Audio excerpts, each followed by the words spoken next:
Alhamdulillah, salatu wassalamu ala Rasulillah wa ala alihi wasallam. Jamaah persahabatan yang dirahmati Allah Subhanahu wa taala. Bapak dan Ibu semua, selamat datang di tempat terjadinya perang. Dan di sini kita akan sama-sama mengulang kembali napak tilas sejarah awal mula terjadinya perang Uhud. Bapak Ibu semua bisa lihat di sebelah sana, di sana adalah arah Masjid Nabawi. Ya. Dan di sanalah berasal pasukan muslimin yang dipimpin oleh Rasulullah SAW yang jumlahnya adalah 700 pasukan, yang pada awalnya 1000 pasukan. Kemudian Rasulullah SAW mengetahui bahwasannya di antara 1000 pasukan ini ada 300 orang-orang munafik. Maka kemudian Rasulullah perintahkan untuk keluar dari pasukan kaum muslimin. Kemudian di sebelah sana, Bapak Ibu bisa lihat di sebelah sana. Dari sanalah pasukan orang-orang kafir Quraisy berasal. Ya. Mereka datang dari kota Mekah untuk menyerbu kota Madinah. Jumlah pasukan adalah 3000 pasukan. Kemudian pada perang ini Rasulullah SAW langsung memimpin peperangan ini dan menjadi komando kaum muslimin dan memerintahkan kepada para sahabat untuk taat dengan apa yang diperintahkan oleh Rasulullah SAW.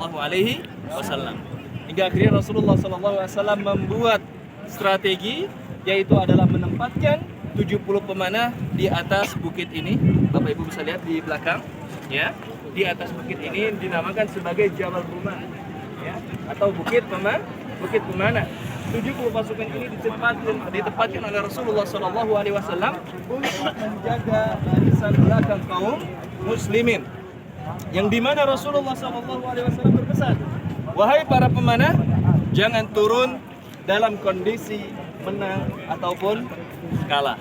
Ingat, pesan Rasulullah SAW adalah jangan turun dalam kondisi menang ataupun kalah.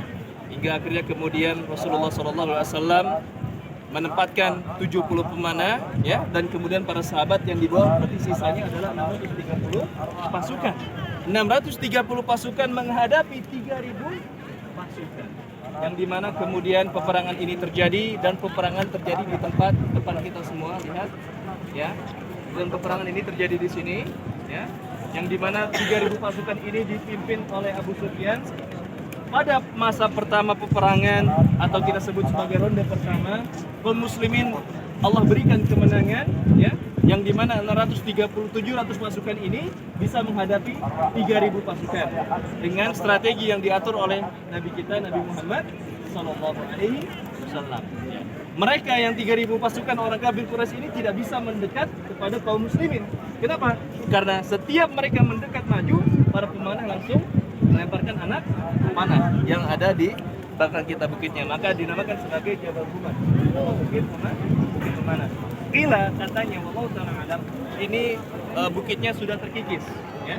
Tadinya bukit ini lebih tinggi lagi, tetapi karena perubahan zaman kemudian akhirnya jadi terkikis seperti ini.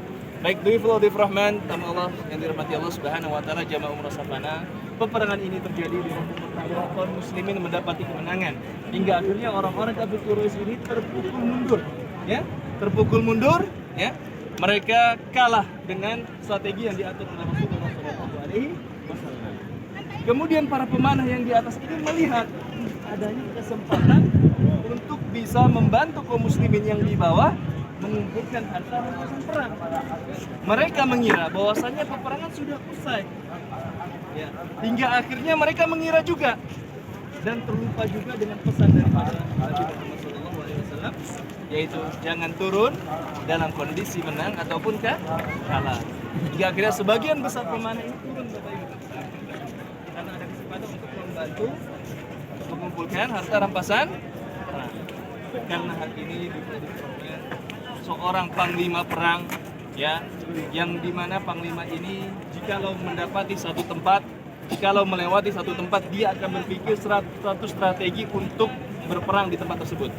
Ketika dia di satu daerah, dia akan melihat 100 strategi peperangan, dia akan pikirkan. Siapakah dia? Yaitu Khalid bin Walid, yang ketika itu belum masuk Islam.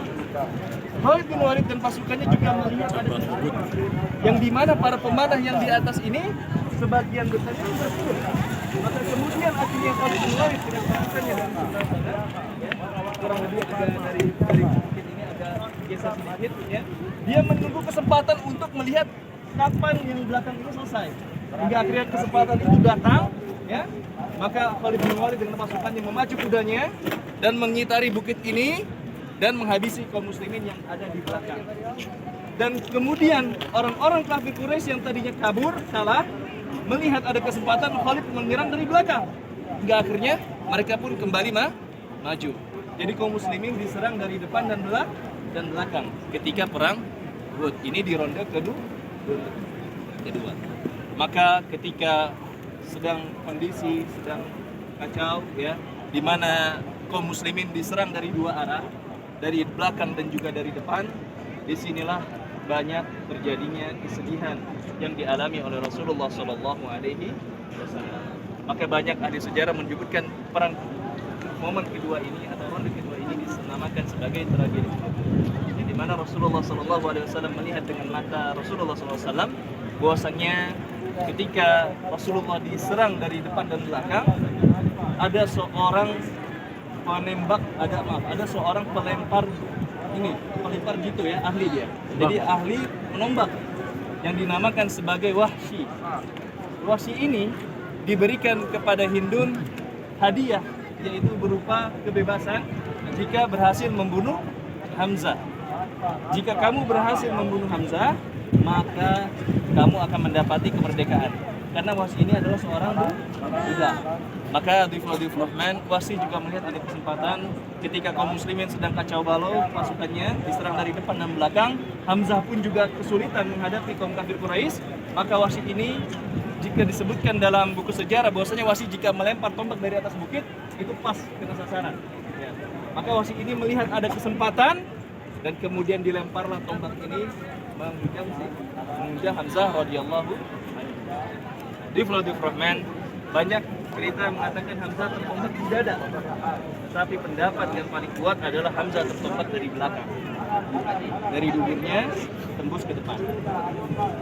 Kemudian tidak sampai situ, Rasulullah juga melihat kejadian yang sangat memilukan. Ketika Hamzah ditombak dari belakang tembus ke depan, Hamzah mati syahid. Kemudian ketika mati syahid tidak sampai di situ. Hindun menghinakan Hamzah ketika itu, memerintahkan Wahsy untuk merobek baju perang Hamzah. Dirobeknya baju perang Hamzah, kemudian Hindun perintahkan robek dada dia. Kemudian dirobeklah dada Hamzah dan kemudian diperintahkan oleh Hindun, wahai Wahsy, ambil hatinya, berikan kepada saya. Kemudian hatinya Hamzah dipegang di Rahman dan dimakan oleh Hindun dan dilepehkan. Kenapa? Karena begitu bencinya Hindun kepada Hamzah. Kenapa? Karena Hamzah adalah panglima yang berhasil membunuh bapak daripada Hindun. Maka kemudian di sini Rasulullah melihat kejadian itu dan Rasulullah menjadi sangat getir. Kita yang mendengar cerita ini saja terasa begitu memilukan, apalagi Rasulullah yang melihat langsung kejadian di depan matanya. Maka kemudian di Rahman, ketika kejadian ini semakin kacau balau, Rasulullah semakin getir melihat kejadian yang memilukan, hingga akhirnya Rasulullah pun juga tidak bisa menjaga ketahanan diri beliau dan terserang. Hingga akhirnya Rasulullah terpukul dengan pukulan yang sangat keras dan jatuh pingsan. Yang dimana disebutkan dalam sejarah, pelindung wajah Nabi Muhammad ini masuk ke pipi karena pukulan daripada benda keras tersebut. Dan gigi-gigi Rasulullah ada yang rontok. Ya. Yang dimana disebutkan gigi Rasulullah ada yang rontok dan pelindung besinya masuk ke dalam pipi beliau. Hingga beliau akhirnya terjatuh pingsan. Maka pada saat kondisi tersebut, orang-orang kafir Quraisy mengira bahwasanya Muhammad telah mati. Mereka berteriak dengan keras, Muhammad telah mati, Muhammad telah mati. Maka para sahabat yang dimana mereka sedang kacau balau, diserang dari depan, diserang dari belakang, banyak sahabat yang mati syahid. Kemudian di situasi yang sangat genting tersebut, para sahabat kemudian berkumpul menemui Nabi Muhammad. Diperiksalah Nabi Muhammad, digoyang-goyangkan badannya hingga akhirnya Rasulullah pun tersadar.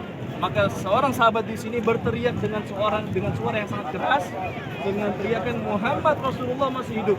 Kemudian para sahabat yang mendengar teriakan ini langsung membentuk order untuk menjaga Nabi Muhammad Sallallahu Alaihi Wasallam. Ini pada ronde kedua dinamakan sebagai tragedi Uhud. Maka kemudian akhirnya kaum muslimin dipukul mundur dan orang-orang kafir Quraisy pada ronde kedua ini menguasai di Rahman.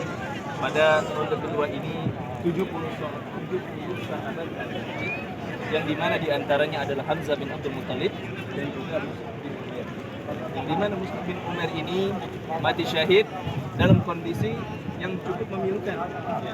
Di mana seorang Mus'ab ini adalah ketika dia sebelum memeluk agama Islam, dia itu menggunakan pakaian yang mewah. Parfumnya kalau jalan 10 meter kecium sampai belakang. Jalan ke sana parfum Mus'ab sudah kecium. Hingga akhirnya hidayah Islam ini datang, Mus'ab meninggalkan semuanya. Hingga disebutkan dalam buku sejarah bahwasanya Mus'ab bin Umair ya, kenapa? Karena sudah tidak dianggap oleh keluarganya dia lagi. Hingga akhirnya ketika Mus'ab mati syahid, bajunya ini tidak cukup untuk menutupi badannya. Ketika bajunya ditarik, kainnya ditarik ke kepala, kakinya terlihat. Ketika ditarik ke bawah, kepalanya terlihat. Ya. Kemudian Rasulullah SAW perintahkan untuk menutupi kaki Mus'ab dengan rumput yang ada di tempat peperangan. Rasulullah pun mengetahui bahwasanya Mus'ab bin Umair ini adalah salah satu orang sahabat yang diberitakan kabar masuk syurga. Ya, 10 orang sahabat yang diberitakan masuk syurga. Di sanalah makam Hamzah bin Abdul Muttalib yang juga 70 sahabat yang lain. Nah, di mana kemudian para sahabat berkata, "Ya Rasulullah, di mana kita makamkan sahabat ini? Di mana kita makamkan para sahabat ini?" Maka Rasulullah SAW memberikan ilham, makamkan di mana mereka mati syahid. Dan di sanalah lokasi daripada keturunan sahabat yang mati syahid. 70 orang di sana, 2 orang yaitu Hamzah dan juga Mus'ab bin Umair berada di sana.